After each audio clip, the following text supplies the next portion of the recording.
हर हर महादेव। तूफानी का चमत्कार।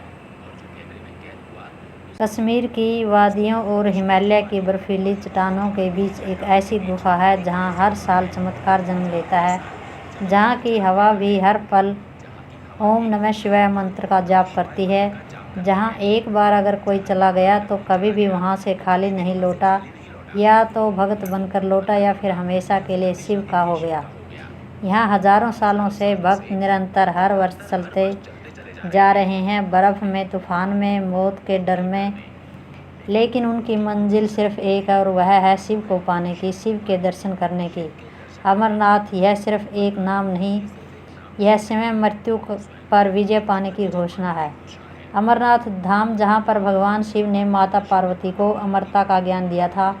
महर्षि कश्यप की इस नगरी में पग पग पर आतंकवाद का खतरा है, तो कभी प्राकृतिक आपदाओं का खतरा है, ठंडी हवाएं, दुर्गम रास्ते, लेकिन मन में सिर्फ शिव को पाने का जुनून लिए हजारों नहीं बल्कि लाखों भक्त हर वर्ष बाबा बर्फानी के दर्शन करने के लिए उमड़ते हैं। लेकिन क्या हुआ जब नासा के वैज्ञानिक ने अमरनाथ गुफा में सीसीटीवी कैमरे लगा दिए, और कैमरे में जो कैद हुआ उसे जानकर आपके भी रोंगटे खड़े हो जाएंगे।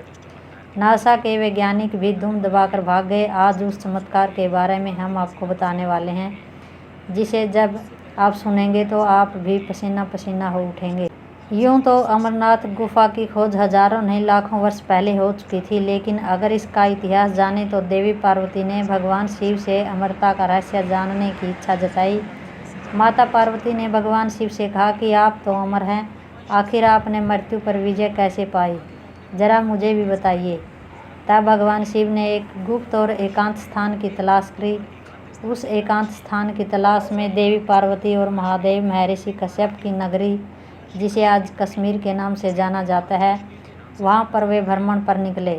दोनों कैलाश से चलकर पवित्र अमरनाथ गुफा पहुँचे। यहाँ पर स्वर्ग जैसी अनुभूति हो रही थी। महादेव ने रास्ते में ही सभी बाधाओं को छोड़ दिया। उन्होंने अपने नंदी को भी पहलगाम में छोड़ दिया, इसीलिए इस यात्रा की शुरुआत पहलगाम से ही शुरू हो जाती है। उन्होंने अपने नंदी को छोड़ा, चंद्रमा को छोड़ा, उन्होंने पांचों तत्वों को छोड़ दिया, ताकि यहाँ तक कि अपने पुत्र गणेश और कार्तिक को भी पीछे छोड़ दिया। यहाँ जब वे अमरनाथ गुफा में पहुँचे तो उन्होंने एकांत गुफा में माता पार्वती को अमरता का रहस्य सुनाया। अपने शरीर से पंच तत्वों को त्यागने के बाद भी वहाँ पर कोई था जो यह कथा सुन रहा था, और वह था एक कबूतर का जोड़ा। जब महादेव पार्वती को कथा सुना रहे थे तो उस कबूतर ने भी यह कथा सुन ली, और वह कबूतर का जोड़ा भी हमेशा के लिए अमर हो गया। और माना जाता है कि आज भी वह कबूतर का जोड़ा वहाँ उपस्थित है, और जो भक्त सच्चे मन से, सच्ची श्रद्धा से बाबा बर्फानी के दर्शन के लिए जाता है, तो वह अमर कबूतर का जोड़ा उस भगत को दर्शन देता है। जब कथा पूरी हुई तो भगवान शिव को पता चल गया कि उन्होंने उन कबूतर को भी अमरता का वरदान दे दिया। तो इस तरह से इस जगह की उत्पत्ति हुई थी। यह है हमारे सनातन धर्म का इतिहास। अमरनाथ गुफा में जो शिवलिंग होता है वह स्वयंभू शिवलिंग के नाम से जाना जाता है। यह शिवलिंग प्राकृतिक रूप से यानी कि स्वयं ही बनता है, इसीलिए इसे स्वयंभू शिवलिंग कहते हैं। चौंकाने वाली बात यह है कि गुफा में एक ऐसी निश्चित जगह है जहाँ पर से निरंतर पानी ऊपर से नीचे टपकता है, और जब वह पानी निरंतर टपकता रहता तो धीरे धीरे वह बर्फ़ का रूप ले लेता है, और हर वर्ष ठंड के मौसम में वह लगभग 12 से 15 फीट का स्वयंभू शिवलिंग बन जाता है। लेकिन चौंकाने वाली बात यह है कि यह जो बर्फ़ का स्वयंभू शिवलिंग है वह बहुत ही ठोस होता है, और सामान्य तौर पर जो बर्फ़ जमती है वह आसानी से टूट जाती है। वह ठोस बर्फ़ नहीं होती। माना जाता है कि हर वर्ष सावन मास में, विशेषकर श्रावण पूर्णिमा के आसपास, यह लिंग बनता है और धीरे धीरे पूर्ण आकार ले लेता है। लेकिन जैसे जैसे धरती पर पाप बढ़ता जा रहा है, जैसे जैसे मानव का जीवों पर, बेजुबानों पर अत्याचार बढ़ता जा रहा है, वैसे वैसे महादेव ने भी भक्तों को दर्शन देना धीरे धीरे कम कर दिया है। पिछले वर्ष भी शिवलिंग बहुत जल्द ही अंतर्ध्यान हो गया था। बाबा भोले बर्फानी बहुत जल्द अंतर्ध्यान हो गए थे, और इस वर्ष भी चौंकाने वाली यह बात है कि यात्रा होने से शुरू होने से पहले ही लगभग पूर्ण रूप से शिवलिंग अंतर्ध्यान हो रहा है। अगर आज भी मानव नहीं समझा, बेजुबानों पर, घोड़े खच्चर और इस सृष्टि पर इसने अत्याचार करना बंद नहीं किया तो प्रलय आना निश्चित है। एक बार की बात है कि एक विनय नाम का वैज्ञानिक जो बाबा बर्फानी के दर्शन करने के लिए पहुंच जाता है। जैसे जैसे वे गुफा के धाम पर पहुंच गए, करीब शाम के 7 बजे वह पंचतरणी पहुंचा।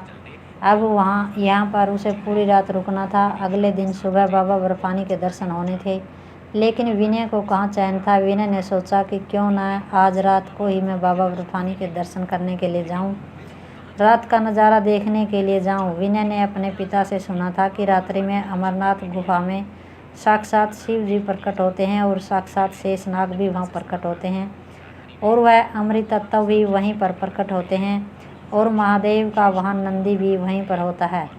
चंद्रमा भी वहीं पर दर्शन देते हैं। जब यह बात उनके दिमाग में थी तो उसको यह इच्छा हुई कि अगर हिंदू धर्म सत्य और सनातन सत्य है और मेरे पिता द्वारा बताई हुई सारी रहस्य की बात अगर सत्य है तो मुझे वहाँ पर रात्रि में जाना चाहिए। विनय ने देर नहीं करते हुए जब सभी सो गए तो वे पंचतरणी गुप्त बेस कैंप से बाहर निकला और 5 किलोमीटर की कठिन चढ़ाई करके वह सुरक्षा कर्मियों को चकमा देकर अमरनाथ गुफा पर पहुंचा। जब वह अमरनाथ गुफा पहुंचा तो वह सन्न रह गया, क्योंकि अमरनाथ गुफा में साक्षात स्वयंभू शिवलिंग विद्यमान था। स्वयंभू शिवलिंग देखकर न जाने क्यों उसके रोम रोम खड़े हो गए। उसे एक अलग ही अनुभूति हो रही थी। एक नास्तिक वैज्ञानिक भोलेनाथ की भक्ति में चूर चूर हो गया। एक नास्तिक वैज्ञानिक के सामने जब स्वयंभू शिवलिंग थी तो वह केवल बाबा को निहारता रह गया। उसकी आंखों से आंसू टपक गए और बस वह शिवलिंग को निहारता रहा। लेकिन इतने में ही जब उसे वापस होश आया तो वह ध्यान से बाहर आया तो उसे महसूस हुआ कि यह मेरे साथ क्या हुआ है। उसे लगा कि शायद मैं कहीं खो गया था, लेकिन वह पगला समझा नहीं कि उसने तो साक्षात शिवजी से ध्यान लगा लिया था। जैसे ही वह ध्यान से बाहर आया उसने अपना वैज्ञानिक दिमाग लगाया। उसने एक नाइट विजन कैमरा वहीं पर फिट कर दिया और सोचा कि अब मैं इसमें से लाइव रिकॉर्डिंग करूँगा और सब कुछ लाइव देखूँगा कि आखिर रात्रि में होता क्या है। वह छुपते छुपाते कैमरा वहाँ पर छुपा कर लगाकर वापस नीचे की तरफ लौट आया। वापस 5 किलोमीटर नीचे पंचतरणी बेस कैंप पर आकर अपने पिता के पास वापस से सो गया। जब उसने अपना फ़ोन निकाला तो उस फ़ोन में अमरनाथ गुफा का लाइव दृश्य चल रहा था। जो कैमरा उसने अमरनाथ गुफा में लगाया था उस कैमरे की लाइव रिकॉर्डिंग चल रही थी और वह सारी लाइव रिकॉर्डिंग उसे मोबाइल में दिखाई दे रही थी। अभी तक तो सब कुछ सामान्य था। शिवलिंग उसे दिखाई दे रहा था। उसके मन में आया कि पिताजी की जो बातें थी वह फिजूल निकली। रात के करीब 3 बज रहे थे, लेकिन फिर भी यहाँ पर कुछ नहीं हो पा रहा था। धीरे धीरे वह सोच रहा था कि पिता तो केवल ऐसे ही बातें कर रहे थे, लेकिन अचानक से जैसे ही सुबह 4 बजे तब उसने कैमरे में कुछ हलचल हुई। वह तुरंत अपने मोबाइल को चेक करने लगा और जो नज़ारा उसके सामने था मानो विनय पूरी तरह से स्तब्ध रह गया। जब उसने नज़ारा देखा कि उसके सामने था स्वयंभू शिवलिंग बाबा बर्फानी और उनके ठीक पास में एक 5 मुँह वाला शेषनाग जो कि बाबा बर्फानी के फेरे लगा रहा था। वहीं ठीक नीचे एक अमर कबूतर का जोड़ा था जो आपस में ही खेल रहे थे। और जब धीरे से देखा तो पीछे नंदी देव भी खड़े हुए थे। विनय समझ नहीं पा रहा था कि यह क्या है। यह तो साक्षात चमत्कार है, यह तो साक्षात शिव है। पास में देखा तो एक हल्की सी धारा बह रही थी। जो जब ऊपर देखा तो चंद्रमा स्वयं विराजमान थे। वह समझ चुका था कि यह तो साक्षात महादेव है, जो यह साक्षात शिव शंभु है। करीब 2 से 3 मिनट की रिकॉर्डिंग चलती रही। उसके बाद अचानक से ही सब कुछ खत्म हो गया और मोबाइल में पूरी तरह से रिकॉर्डिंग बंद हो गई। विनय समझ नहीं पाया कि आखिर रिकॉर्डिंग कैसे बंद हुई। अचानक से रिकॉर्डिंग कैसे बंद हो सकती है। विनय के दिमाग में बहुत सारी बातें चलती रही। जब विनय सुबह अपने पिता के साथ दर्शन करने के लिए पहुंचा तो वह हर महादेव के नारे लगा रहा था, बाबा बर्फानी के जयकारे लगा रहा था। उसके पिता समझ नहीं पा रहे थे कि आखिर मेरे बेटे को क्या हो गया। आखिर मेरा नास्तिक बेटा हर महादेव के नारे कैसे लगा सकता है। लेकिन आज तो उनके बेटे का अलग ही रूप था। वह महादेव के नारे लगाते हुए बाबा बर्फानी के दर्शन करने के लिए पहुंचा। जब वह बाबा बर्फानी के दर्शन करने के लिए पहुंचा तो वापस से फूट फूट कर रोने लगा। इतना रोया कि उसके पिता भी दंग रह गए।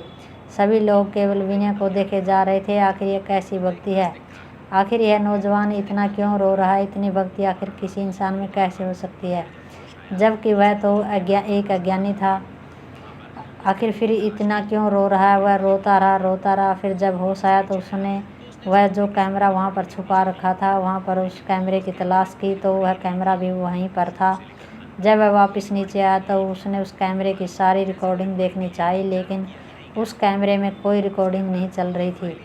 शुरू से लेकर अंत तक की कोई रिकॉर्डिंग फाइल नहीं थी, मानो जैसे वह रिकॉर्डिंग के लिए चालू किया ही नहीं गया हो। उसके अंदर कोई फाइल ही नहीं बनी। विनय चौंक गया। आखिर यह कैसे हो सकता है? रात्रि में तो मैंने पूरा लाइव रिकॉर्डिंग देखा था और सुबह कोई रिकॉर्डिंग नहीं। क्या यह मेरा भ्रम है? उसे समझ नहीं आ रहा था। जब उसने यह सारी बातें शेषनाग झील पर हुआ चमत्कार और बाबा बर्फानी के यहाँ चमत्कार अपने पिता को बताया तो उसके पिता ने कहा कि वह तो भोले हैं, वह तो स्वयं शंभु है, उन्होंने साक्षात तुझे दर्शन दिए हैं। जरूर तूने पिछले जन्म में कोई खास पुण्य किए होंगे। वह महादेव का बहुत बड़ा भक्त हो गया। इसके बाद उसने अपनी वैज्ञानिक की नौकरी छोड़ दी और वह एक सनातनी पुजारी बन गया। उसने हर वर्ष अमरनाथ के दर्शन करने का निश्चय किया। केदारनाथ धाम, बद्रीनाथ धाम, गंगोत्री, यमुनोत्री, इसके बाद वह 12 ज्योतिर्लिंग सब के दर्शन करने की ठान ली। वह समझ चुका था कि महादेव ही अंत है, महादेव ही शुरुआत है, महादेव ही कण कण में विराजमान है। वह समझ चुका था कि महादेव के आगे कुछ नहीं, महादेव ही सत्य है और महादेव ही अनंत है। हर हर महादेव।